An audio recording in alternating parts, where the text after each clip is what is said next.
मैं सिमरू माता शारदा बैठे जीवा आए। कार्तिक मास की कथा लिखे कमल बहुत हर्षाए। तो आज मैं कार्तिक मास के महत्व की कथा का पहला अध्याय आप सबके लिए लेकर के आई हूँ। तो बोलिए श्रीमन नारायण नारायण हरि हरि। माता लक्ष्मी की और श्री हरि का पूजन कार्तिक मास में बहुत ही विशेष माना जाता है। तो कार्तिक मास के पहले अध्याय का श्रवण करने से पहले ओम नमो भगवते वासुदेवाय नमः या लक्ष्मी नारायण नारायण अवश्य लिखिए। तो चलिए प्रारंभ करती हूँ।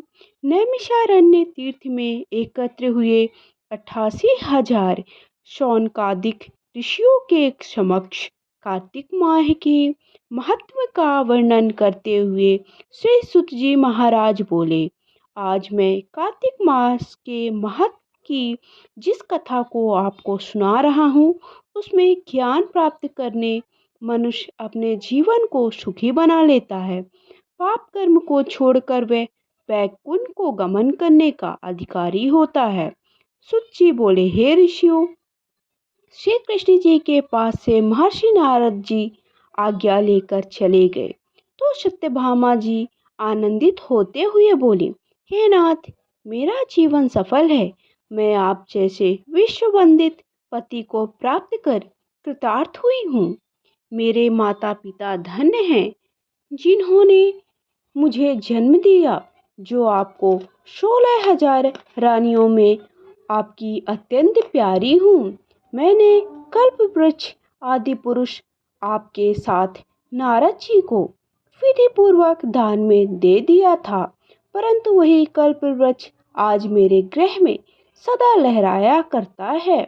इस बात को मृत्युलोक में कोई भी स्त्री नहीं जानती है। हे स्वामी, यदि आप मुझसे प्रेम करते हैं तो मैं ये जानना चाहती हूँ कि आप मुझे वह कार्य बतलाएं जिसे करने पर आप मुझसे किसी भी प्रकार विमुख ना हो सके। मैं यह अपने हित से आपसे जानना चाहती हूँ। सुत जी कहने लगे, हे ऋषियों, सत्यभामा के ऐसे वचनों को सुनकर श्री कृष्ण जी हंसने लगे।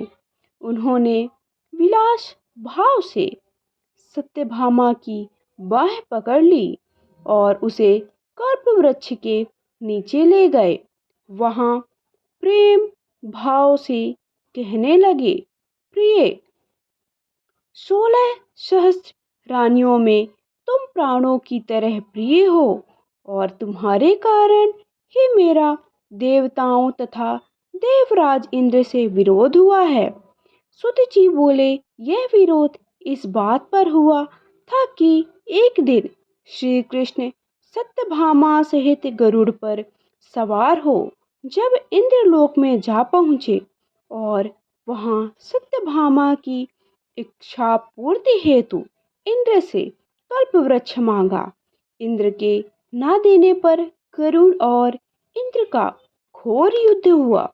गौलोक में गौ और गरुड़ के मध्य होने वाले इस युद्ध में गरुड़ की चोंच से गौओं के कान और पूंछ कटने से जहां जहां रुधिर गिरा, वहां उनके कान से तंबाकू और रुधिर में से मेहंदी की उत्पन्न हुई।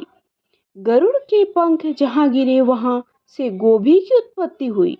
इसी कारण इन वस्तुओं का सेवन मोक्ष की प्राप्ति नहीं होने देता है। गौओं के सींग से गरुड़ के 3 पंख टूटकर जो पृथ्वी पर गिरे, उनसे नीलकंठ, मोर और चकवा चकवी पक्षी उत्पन्न हुए। इससे नीलकंठ, मोर और चकवा चकवी को देखने पर गरुड़ जी के दर्शन का फल प्राप्त होता है। सुत जी कहने लगे कि श्री कृष्ण ने सत्यभामा से कहा, हे प्रिय, मैं तुम्हें हर वस्तु तुम्हारे मांगने पर उपलब्ध करा सकता हूँ। तब क्या इस आश्चर्यजनक प्रश्न का उत्तर ना दूंगा?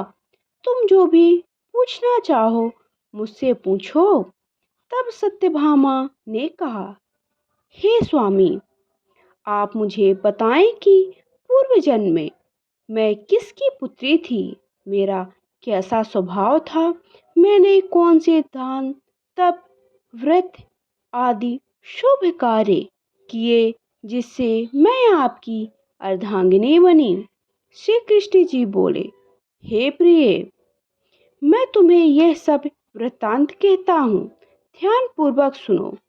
पूर्व समय में सतयुग के अंत में मायापुरी नामक स्थान में देव